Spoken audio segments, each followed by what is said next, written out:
This bullying business will not stop unless somebody says the right things and somebody takes the necessary steps for it to stop. You know, throughout all these years in this broadcast, we have been focusing on bullying. And like I've been saying, I've created a Facebook group called Stop Bullying Speak Up, where you can share your stories of when you were being bullied. You know, we have the tendency of, kids will be kids, but that's not the case anymore. When it comes to bullying, it happens away from the school, outside the school, and yet people are not doing the right thing. All they're doing is saying, what they're doing right now is just sitting there saying, well, kids can be kids. This is not the time to say kids will be kids. Bullying is equaling to isolation. They isolate your child, and they repeat it like 10,000 times. The victims can repeat it. The bullies may say things 30 times. They may say, oh, you're fat, you're ugly, you're a slut, you're a hoe, you're a whore, you're a bitch. They may say those things.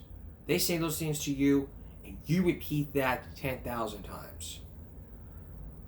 The necessary steps have got to be taken. Now, back in 2012, Dr. Phil was on this video, and one of the key issues that he talked about was bullying. So let's take a look at this. This was the one you saw was a short video, but what I want to do is show it to you and teach you. That was a great comfort for them, but that was probably the... So take a look at this. This is Ruana. What's the worst mistake parents make when their child is getting bullied? And what advice can you give to all parents today who face the same problem with their kids? This is such a big thing, Dr. Phil. Well, it is, and thank you for all your work and focus on this. I mean, you do a great job on that, and I won't even get started on St. Jude and all you do there. But look, here's the biggest mistake I think people make on this front. We have the tendency to think kids will be kids, and so this is just part of growing up. When you are being bullied, that is one of the loneliest times in a child's life, because the number one tool of the abuser is isolation. They isolate your child, and if they're isolated from you because you don't get involved, or because they're too ashamed to tell you because they don't want you thinking that people don't like them, so they hide it from you, then they can become very, very alone, and you don't want to leave your child alone when they're under attack. Secondly, don't run up the stairs of the schoolhouse with your hair on fire, yelling and screaming at the teachers. They're on your side. Bullies are smart. They don't do this in front of the teachers. They do it when they're not there. They do it behind the building. They do it in the halls. They do it on the internet at night. So they don't do it where the teachers can see it. The teachers are on your side. They want to help. So enlist their aid. Don't accuse them of being in this with the bullies. And then talk to your child and let them know that telling is not tattling. They need to have an adult that they can go to for help. And at some point, the bullies have to be dealt with. And your child will say to you, Mom, don't say anything, you'll just make it worse. Right, that's what they do. That's not true. If you handle this properly, non-hysterically, this bully will be dealt with. And the bullies need punishment, but they also need help, because it's the bully that's sick here. And oftentimes they've grown up in a violent situation or a home where it's been modeled for them. So understand they've got problems that they need help with, but don't leave your child alone. Support them, help them, and make sure they don't take over for the bully. And what I mean by that is the bully can say, you're a geek, you're stupid, nobody likes you. The bully leaves, and then the child repeats in their head, I'm a geek, nobody likes me, I'm stupid. You don't want to let your child take over for the bully. So teach them how to listen to that internal dialogue and create one that's more constructive. Right, and help them understand how valuable they are. Yeah, of course. Absolutely. And it's the bully's parents who are to blame. The parents of the bully are to blame for this. You know, don't just sit there. The bully is the victim of the parents. It's the parents' fault. You know, and yes, the bully is the problem. But what needs to happen here is therapy. Like, they need counseling. It's not just the bully that needs counseling. It's the parents of the bully needs to be counseling. And the counselor needs to ask the parents, well, have you ever been modeling this behavior for your child? They may say, oh, yes, we have, because, you know, we fight in front of our kids. We call each other names. He must have heard what happened, and we were concerned about this. We didn't take the right steps. Or they'll just sit there and like, absolutely not. We would never model this behavior. And then the child will be like, yeah, right. I would never do that. And it's like, well, that's not true. They fight. They call each other names. I picked it up. And then it's like, the attitude changes to like, oh, you did? When was this? Oh, it was years ago when you guys had a fight. You were yelling so loud, I woke up, I couldn't even sleep that day. I slept in class because of you both. And it's like, oh my God. Oh my goodness. We're being put to blame here. Our son just exposed us. So what do? Well, I'm going to finish the advice, and then Project Baltimore is coming next. It's coming up later. Next, we're going to finish this. Stay with us. Welcome back. So before the break, we talked about, you know, we did a role playing scenario into where the bully's getting counseling along with the parents. And so what I said before the break was to reenact this statement of, you know, it's my parents' fault who did this, and the parents may deny it, but the child may step up and say, yes, you have. And like, okay, when was this? And it's like, well, you did, y'all fought me back in 2015, back in 2014, when I didn't get enough sleep. You guys were fighting so much, you call each other names, and I didn't get enough sleep in class. I was sleeping in school because of this. That's why y'all came to the school and blamed me for it. It was like, I did not know that. I must be ashamed of yourself. Well, you're damn right you were ashamed as the bully's parents. I mean, as a parent, you know, you've got to model the right behavior for your children. If you model the wrong behavior, they're going to pick it up and think, oh, it's okay. You know, they may sit there and you as a parent need to make sure that you're modeling the right behaviors. You model the right behaviors, you set the right examples. You don't set bad behaviors and set bad examples for your kids. Because then they're going to pick it up and think, oh, it's going to be cool to smoke a cigarette, to go drink some booze under the age of 14. Like, if they told you, oh, I started drinking at 14, they're going to think like it's cool enough to go drink at 14. When the legal age in every state is fucking 21. Now, under 21 IDs, you know, they may work, but, you know, not at bars. Policy states, you know, you have to be 21 to enter. The state needs to start banning under 21 IDs. If you already have a 21 under 21 ID, get rid of it and go get an ID that says you're 21. It's not going to get you into bars. You're still a minor. It happened at the Slip. There's a lady sitting outside doing IDs, and, you know, there's a lady sitting outside. Her name is Cindy. I know the owner because I'm famous on the island, and she was sitting outside doing IDs. I know people who do this. I've seen it happen. Don't school me. I'm schooling you. That's the way the game's played. Don't hate the player, hate the game. That's what it's about. The thing that people need to understand when it comes to this, you know, isolation is the number one tool of the abuser.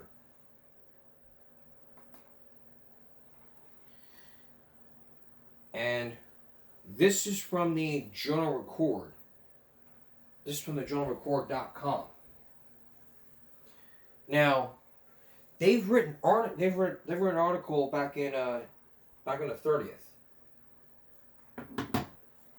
3 days ago, they wrote an article explaining this. So, this is a 2-minute read. I'm going to read this to you. This is from Jennifer Pace.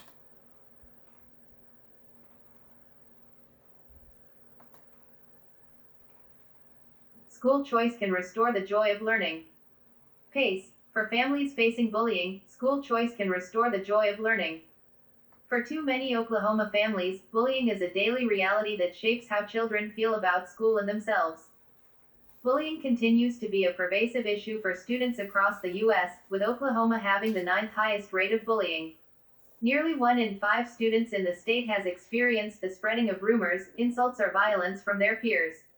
The impact of this troubling behavior can negatively affect a child's mental health and well-being for years to come. Parents naturally want to shield their children from the emotional or physical pain of bullying. Sometimes that requires seeking a safer, more comfortable and individualized learning environment. With the right support and the ability to choose a new setting, many students can repair their relationship with school after bullying. The growing fear of bullying among parents coincides with an increase in parents exploring the learning models available to them, such as homeschooling or online learning, in lieu of traditional brick-and-mortar schools. A recent study found that 2/3 of parents of school-age children are considering new schools for at least one of their children in 2026. During National School Choice Week, January 25-31, parents may be exploring how online learning can offer a supportive option to meet students where they are and help them thrive academically, socially, and personally. As the executive director at Insight School of Oklahoma ISOK, a tuition-free online public school, I've seen our students renew their joy and excitement around education while minimizing stress and distractions. Online schools can allow for more personalized learning options that help close gaps in students' education, in addition to fostering caring cultures that support students through their most formative years. At ISOK, students benefit from a structured learning environment with Oklahoma certified teachers and opportunities for peer interactions, all from the safety of home.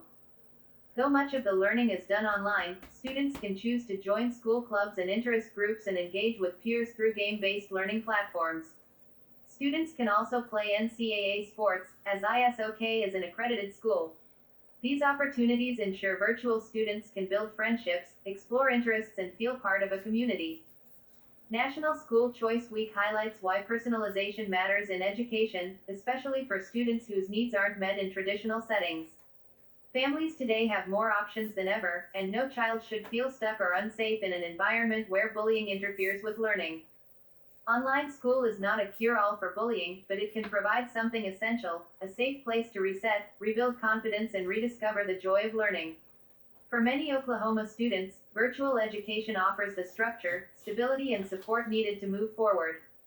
When students feel confident in their learning environment, they can learn without distractions. School choice ensures families don't have to accept bullying as inevitable, and that every child has a pathway to thrive. Jennifer Pace is the executive director at Insight School of Oklahoma, a tuition-free, full-time online public school for students in grades 6 to 12. All right. So you just heard it. You just heard it. You think, oh, I'm going to send my child to online school, it'll cure. It's not going to cure them. It's going to make them think like, oh, this is better than public schooling. The bullies and the targets need the help they can get. And so therefore, what you're ending up with is something that's going to end up with you saying like, oh, I should have gotten help. You should have taken the right steps. You've got to understand that you got to tell your child that telling is not tattling. If you're getting bullied in any way, going and telling on someone in authority is not tattling. Oh, nobody likes to tell. But telling somebody you're being victimized, you're being bullied is not tattling. You need to reach out and get help. This is not kids will be kids. You don't want to leave your child alone. You want to help out your child. If your child says to you, Mom, don't go up to school and make things worse. That's not true. Let your parents do the fucking job. Let your parents do their fucking job, and you'll handle it properly. And teach them to know that about their skills. That way this doesn't have to be an escalating situation where it ends up in a fight.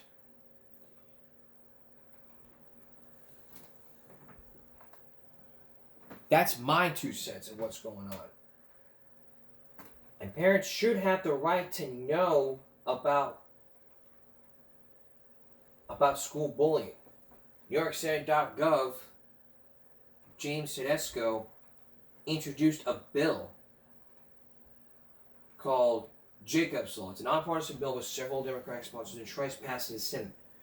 According to Assemblywoman Beth Walsh, she sponsored the bill in the Assembly. Parents right now, they ask a lot of parents how to waste their children. The statistics in this instance of bullying are important enough to say, Ed, they're important enough to make parents aware to intervene. Not a single person has ever said no. You know, it's 2026, and I support the bill. Really do.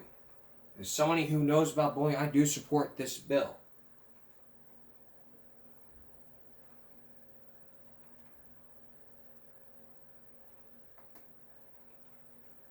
This is not a time to say, oh, okay, kids will be kids. This is the loneliest time in a child's life. You never want to leave your child alone.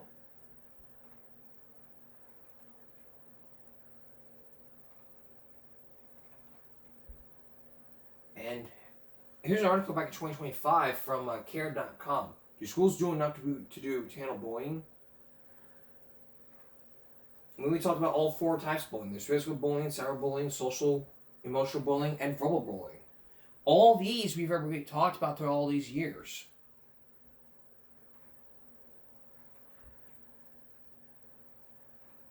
Back in 2019, the number of students 12 through 18 who reported being bullied at school was down by 6% since 2009, thanks to the uptake of state-mandated bullying prevention in schools.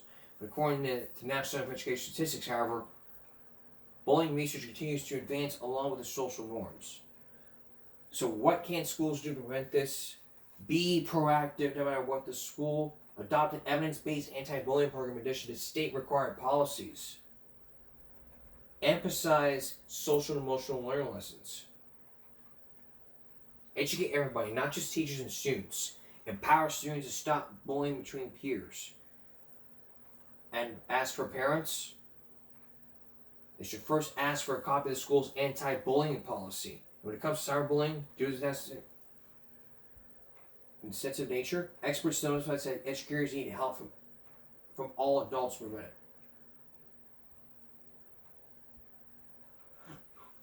This is a growing epidemic, and it's been talked about a lot on this broadcast throughout all these years. We've even had a special guest come on to talk about this. I'm going to replay for you some clips of what happened, of me talking with Eric about the Stop Bullying and CCISD group when we return. And later on, and still to come, Project Baltimore. Stay with us. Back in 2020, I recently did a story about more bullying that's happening. You know, we've been covering bullying ever since we first started this broadcast, since we first started season 2 actually. But the thing that people need to understand here is that CCISD was one of the hot spots for bullying. And back then, when CCISD had a problem with bullying, there were a lot of people, a lot of parents were concerned. They went straight to the CCISD school board saying, okay, what's going on with the schools not handling the bullying? Well, Eric certainly had the answer for it. I talked to him back in 2019, back in 2020, before the COVID-19 pandemic. Here's what he had to say.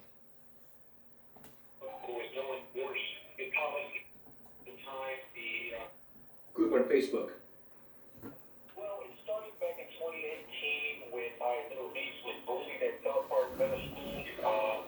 At the time, the bureaucracy or the administration of CCISD were doing this complaint under the rug. There was no enforced policy, or there was no enforced some of the bullying laws that were in place. They weren't being enforced. So we decided to protest outside of the South Park Middle School. And really nothing got done. So we started to go basically on a little tour around Corpus Christi, and we went to each school that had a hot spot, which we identified as a hot spot. And we protested, we signed up petitions, many parents signed the petition to stop the bullying, and then we created an online Facebook group called Stop Bullying at CCISD so that more parents can be together. We also added teachers, principals, administrators, community leaders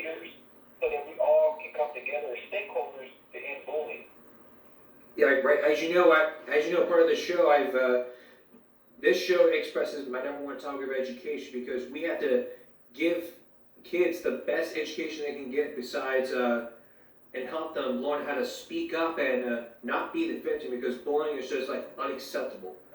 And in the past, what were you gonna say? I said, that's right, I agree with you 100% on that. And so, like in the past, I talked to the viewers about the article that happened with Crystal Bluth and her son. I mean, that got my attention because she was a former employer of mine who was a former general manager in the Bluff. Yeah, and you know, that was just a tragic incident that happened in our school district. And what happened was a little boy was in the restroom. Her son was in the restroom, and another kid came in, used the restroom, held him inside the bathroom stall. He was trying to get out. And what happened was when he was trying to get out, the door opened up, and his fingers were in between the door jamb and the door, and the kid kicked the door, and ultimately chopping the tip of his finger off, and he left. So that kind of raised concerns of bullying in my perspective, and also mental illness. I understand there were like 2 to 3 sides of every story. Did you find like the assistant principal, like I understand the assistant principal said it was a different story from a different hallway, different bathroom. Which side do you believe was to be true? The assistant principal side, or Crystal Bluth's side, or Crystal Bluth's side? Well, originally, Crystal Bluth called up to the school, and the assistant principal originally said, hey, this is just an accident. Your son's screaming here down at the school. They never called the ambulance or anything, and he was just basically bleeding out in the nurse's office, crying. To say that this is an accident is baseless. It doesn't have any type of ground to sit here and say that this is an accident. When the little boy said as a witness to what happened to him, said that the little boy bullied him. And I took the side of Crystal Bluth and her son, and we made a fuss about it, and we took it down to the city, to the Corpus Christi Independent School District to address the issue of bullying and some of the process and basic protocols that are not followed for children that are bullied to the extent of, getting your finger chopped off or, getting severely hurt in school. Now I understand you went to the board meeting to hear all sides of the story from people who have been bullied before. Like, which part of were you at the board meeting that day? Yes, I organized the event. I organized an event called Concerned Parents Against Bullying, and this was just actually the second incident that happened. We had another incident about 2 weeks prior to that where I had to file a complaint with the Board of Education. I'm sorry, the Department of Education, because CCISD has let these complaints underneath the rug, and nothing's really being done. No enforced policies. There's just, it's kind of like a mess. But we organized it during that time, and right before we were going to do this at the board meeting, this happened with Crystal Bluth and her son at Glory Hicks Elementary. So it kind of inflated or sparked more interest of parents to coming on in and talking against bullying. Now, you didn't know, Wednesday I went to a meeting in Flower Bluff where Dr. David Freeman, the superintendent of Flower Bluff, is going to build a new police department, and he's very concerned about all of these things that are happening, from shooting to bullying. So what you can kind of compare for that is where CCISD has its own police department, to where, I don't want to get off topic here, but they're going to build their own. Florida's going to build their own police department, and you can kind of sympathize their way of the bullies not reporting, of the people who have been bullying not reporting this to police. Yeah, I think that's a great thing coming from the Flower Bluff Independent School District. Originally, how I really actually got involved in the bullying was back in 2015, where my cousin committed suicide due to bullying. His name was Teddy Molina. They have a big shrine of him in there in front of the Flower Bluff High School. He was bullied by what they called the Wolf Pack back in the day, and it was a terrible thing. He'd been bullied actually since middle school, and it ultimately took the life of my own cousin, and that's what sparked me to get involved in criminal justice, get involved in bullying, and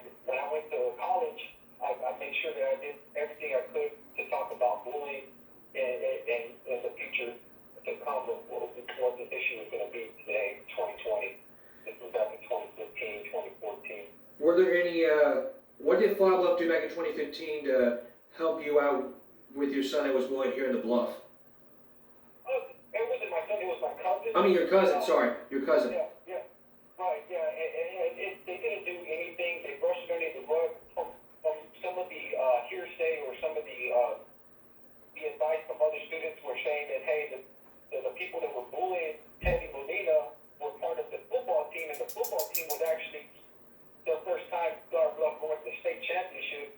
They were going to a state championship game, and they didn't want to make a big fuss against the football team because they would have ultimately been expelled or ultimately been suspended, and it got brushed underneath the rug over there as well. Right. And as you know, part of the show, I created a campaign called Speak Up, meaning to like help kids learn how to speak up when they're being bullied, when victims are being bullied and stuff.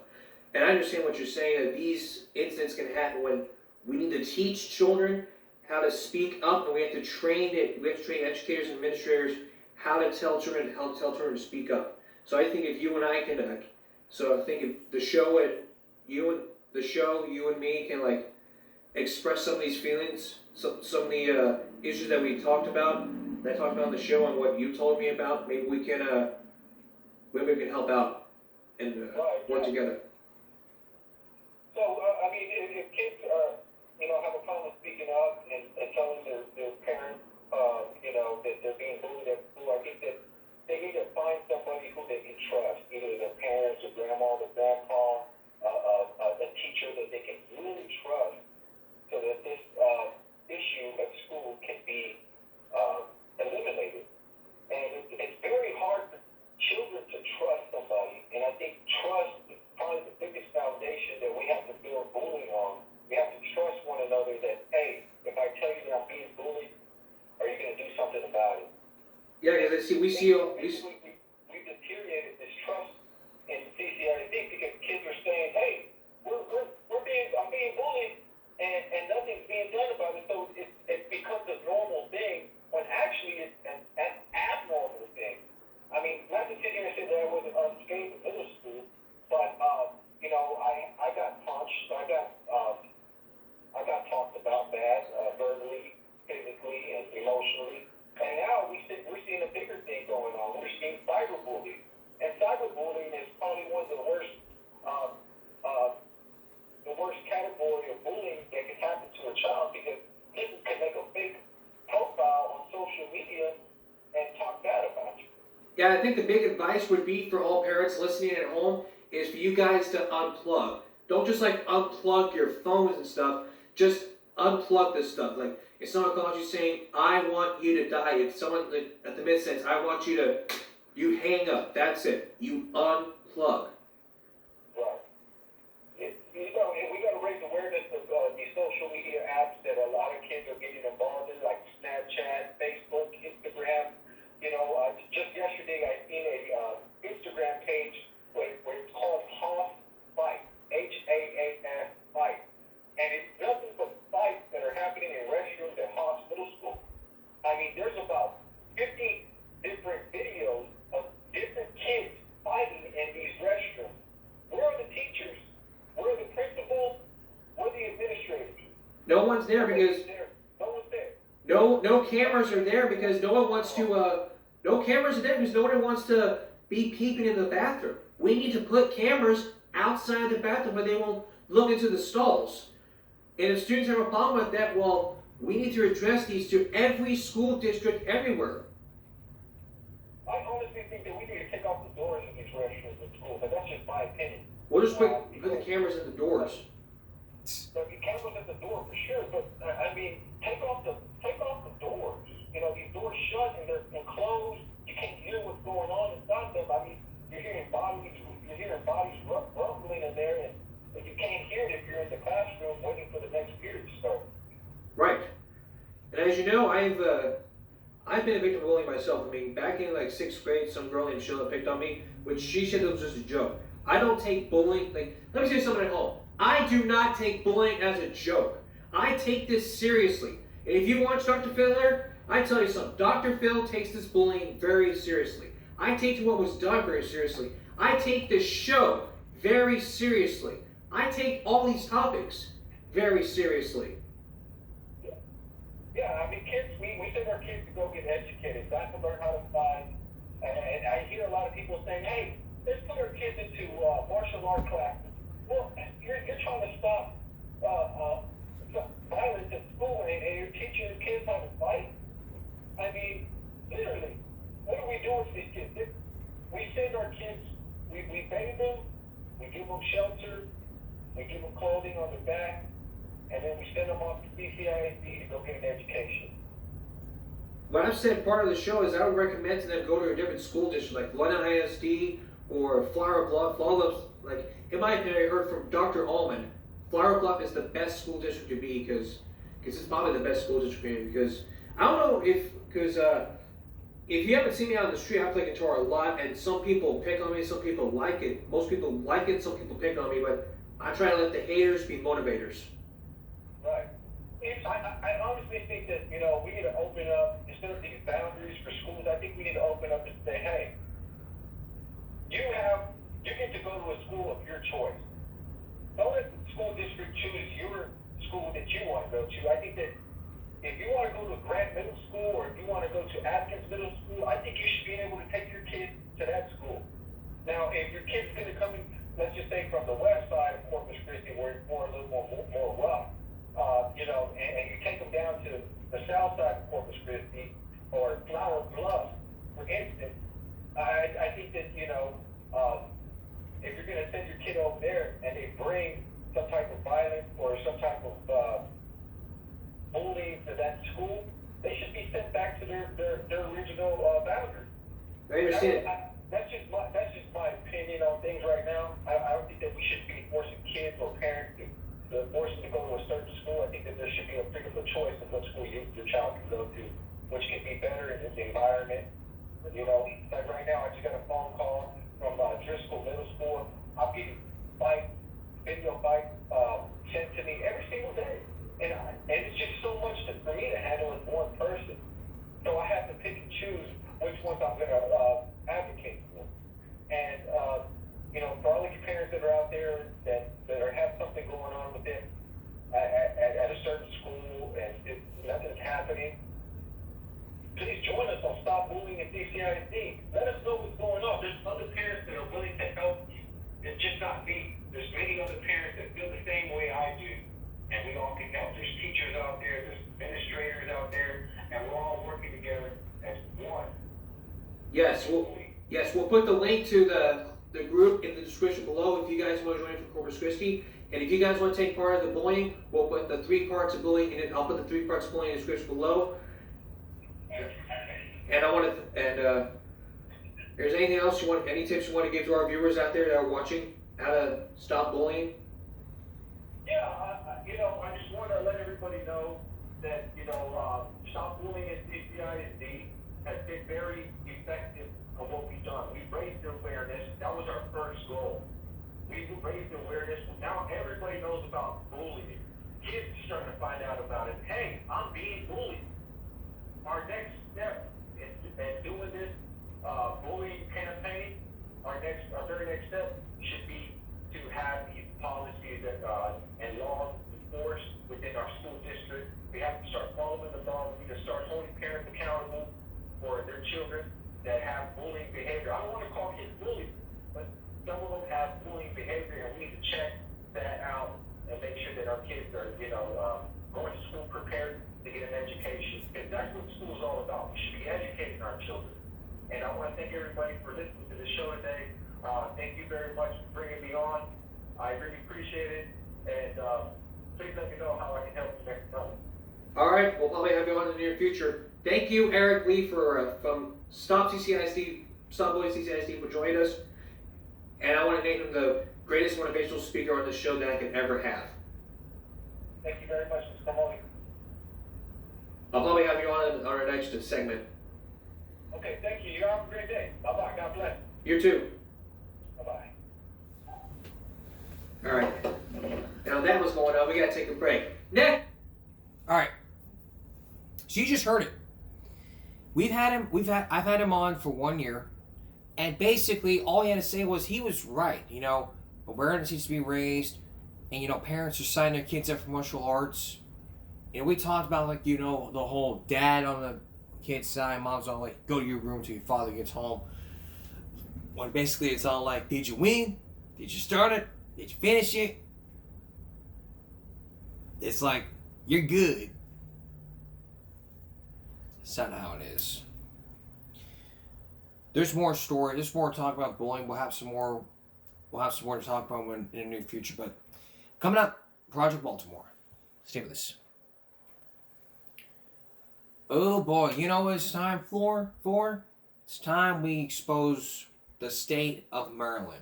Maryland is one of the worst states to get an education from, and in Baltimore County. That's why back in 2017, Fox 45 launched a series called Project Baltimore. They exposed the whole county of Baltimore and the state of Maryland. Now, how can Maryland get an improvement in public education? Well, they missed one key component. And throughout all these the last few seasons, we focused in on Project Baltimore because, it's one of the worst places ever to get an education. It's one of the hot spots, like what Eric talked about back in 2020 before the COVID-19 pandemic. So what is that key component that Maryland needs? Here's Chris Papps. Project Baltimore launched in 2017 with a mission to hold school leaders accountable, give a voice to the voiceless, and investigate how your tax dollars are spent on public education.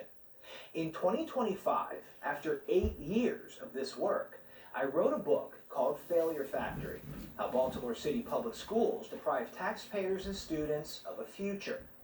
Recently, I learned Maryland U.S. Congressman Andy Harris read the book. So we sat down to discuss his views on public education, the problems, and potential solutions. How worried are you over the current state of public education?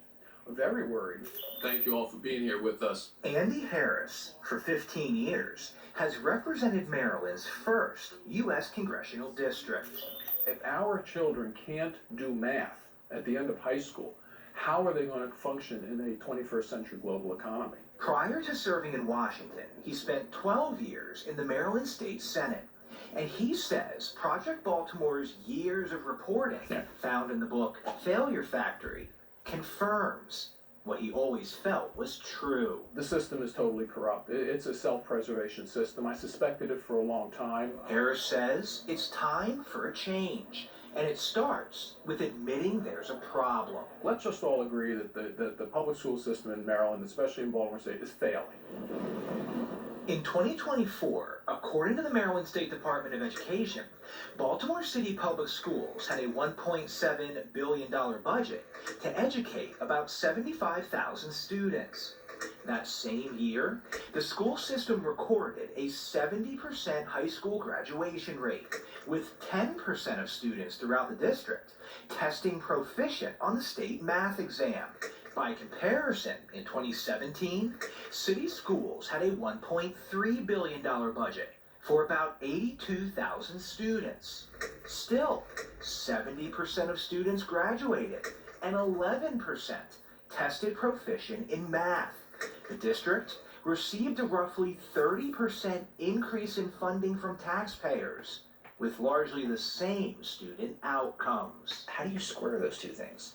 You can't.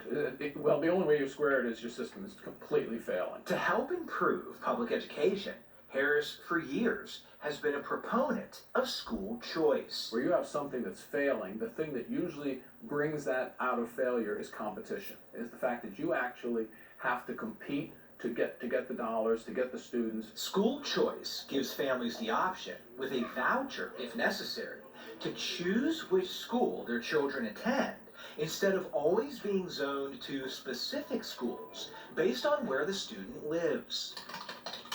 A main opponent to that idea is the teachers' unions, such as the Maryland State Education Association.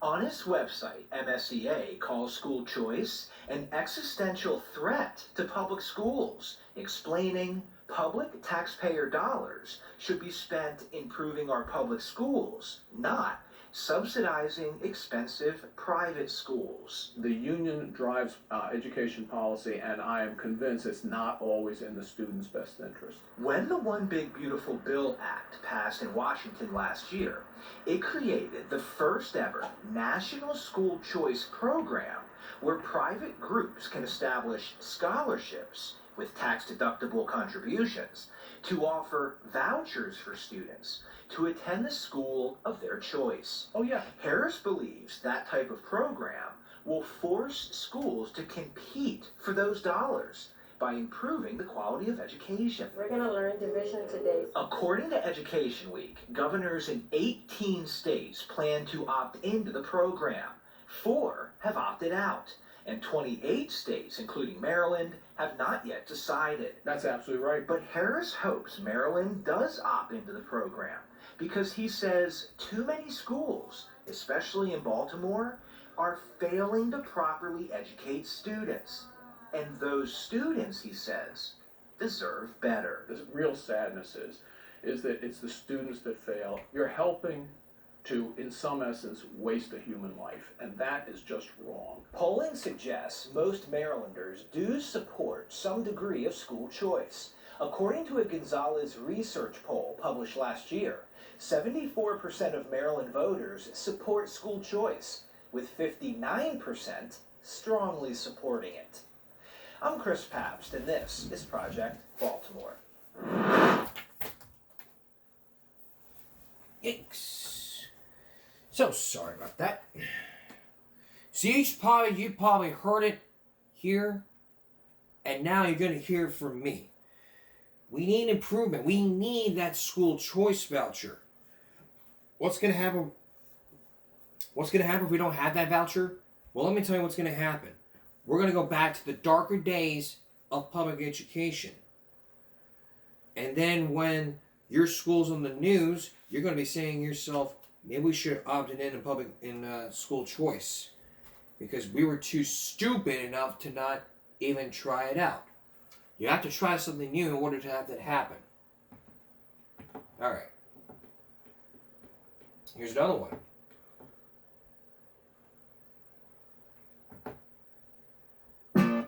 The future of learning is being shaped by professionals who know how to design it. WGU's. Here's another thing. A school's being closed for boys facing Baltimore Collegiate Schools for Boys faces closure as CEO alleges unfair district practices. Those unfair district practices happen because, nobody gives a damn about what's going on. I mean, nobody wants to go back. No one wants school choice because everyone wants to go back to the dark days of public education. We don't want that happening. We want our kids to get the education they need to become good members of our society and our community. Once again, Chris Pabst. Now open the rolls for vote. Vice Chair Parker? Yes. January 14th, 2026. And I am also in favor of the CEO's recommendation. This motion passes. After months of debate, the Baltimore City Board of School Commissioners, with a 6-4 vote, passed a resolution to close at the end of this school year the Baltimore Collegiate School for Boys, Maryland's only all-boys public school. I was devastated when their vote came down against us. Edwin Avent is the school's CEO. We've been up against this before, and it seems like every time that there's an all-male school in this city, they close them. The Baltimore Collegiate School for Boys opened in 2015. This year, 303 boys, mostly black from disadvantaged backgrounds, attended the 4th to 8th grade charter school. We have high expectations. We put them in uniform, shirts and ties. We show them how to carry themselves, and parents really respond to that. But now, Avent says, by the school board voting to shut down Boys Collegiate, hundreds of students will now lose their school of choice. And a Project Baltimore investigation found the way city schools handled Avent's charter review process 3 years ago may have set his school up for failure. I just want to be clear. Avent's concerns begin in early 2023. That year, his school's charter was set to expire. On January 18th of that year, Avent received this email from North Avenue explaining his school will be recommended for non-renewal. Avent was told to inform his staff and families.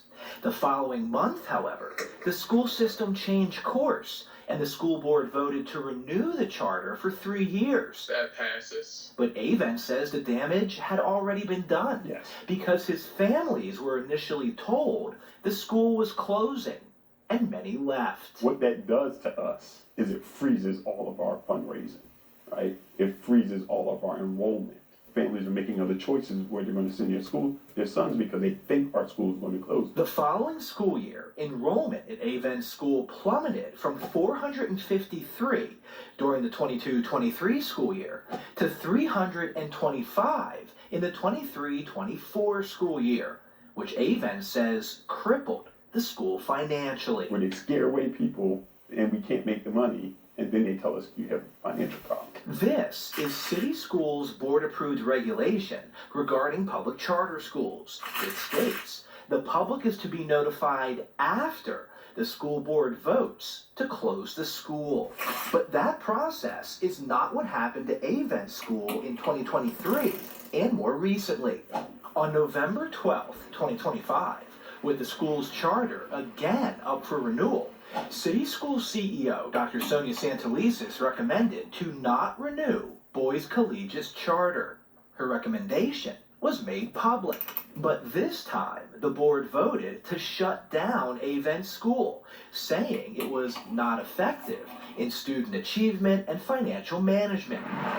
Avent says by making any non-renewal recommendations public before the board votes, the district is handing a financial death sentence to a school. They're not following the regulation, and we can't raise our income. I think it's done on purpose.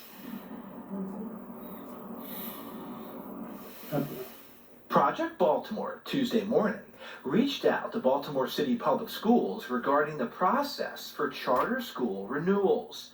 We did not receive a response in time for broadcast. Avent tells Fox 45 he does plan to file an appeal of the Baltimore City School Board's decision to the Maryland State Board of Education, where he says he will argue that the regulation was not followed, which made it nearly impossible for his school to survive. We will keep you posted as updates become available. I'm Chris Pabst, and this is Project Baltimore. Okay. They want to get rid of a charter school? This is the soup Nazi all over again. No soup for you. No charter school for you. You come back never. You come back 1 year. No soup for you. No soup. It's like this. It's like the charter school with the soup Nazi. It's like the school boards are a soup Nazi. No soup for you. No soup for you. No soup for you. No soup for you. Only soup for Miss Alyssa Lamb. Miss Alyssa Lamb is the exception and she's not banned. She's here forever. Y'all come back 1 year. 1 year. No soup for you. You want blood? $3. No soup for you. Here's your money. Oh my God. Seinfeld, Baltimore, Project Baltimore edition. Wow.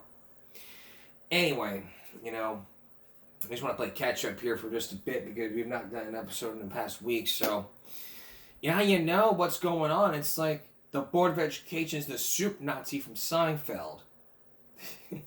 No soup for you. Oh my God, Alyssa Lamb's gonna crack up this month. I'm gonna show this episode, and by God, Miss Alyssa Lamb gets soup for life. Y'all get soup for free. Y'all got to pay for soup, with the exception of Alyssa Lamb. No soup for y'all.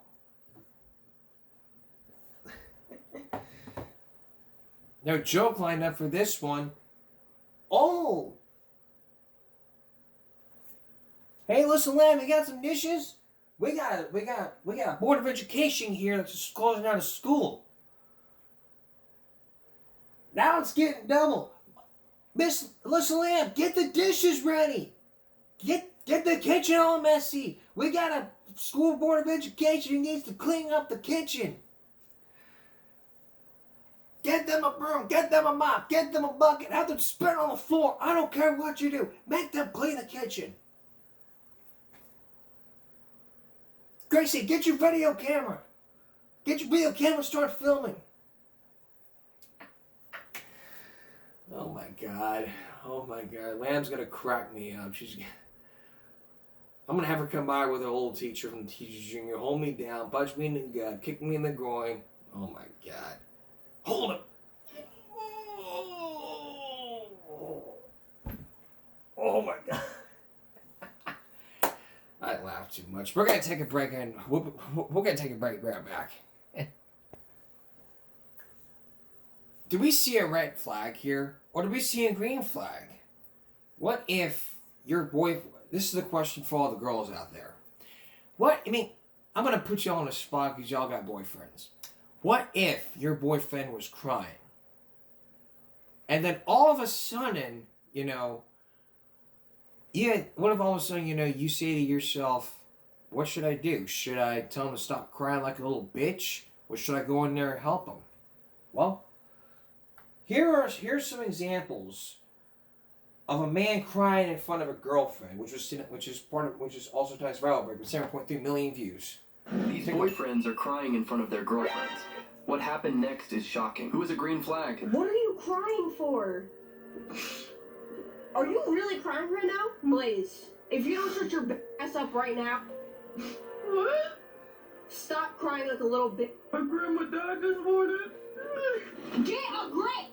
Get a grip. This is embarrassing. You're supposed to be a man. This gotta go on Snap. You good? No. Are you okay? What happened?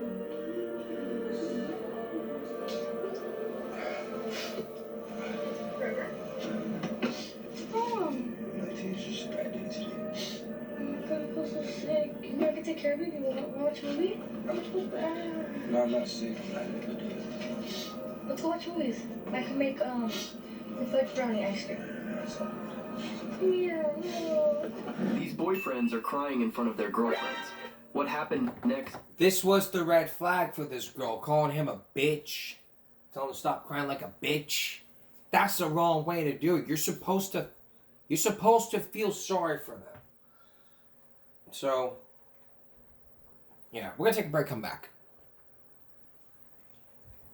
And finally tonight, here's a question for you. Would you ever sing in front of your friends to see how good of a singer you are? Maybe you sing in front of a radio. Well, here's one here for tonight's problem, and it's all over TikTok. So let's take a look. I'm saying, baby, please have mercy on me. Take it easy on my heart, even though you don't mean to hurt me. You keep tearing me apart. Please have mercy. What the heck? Wow.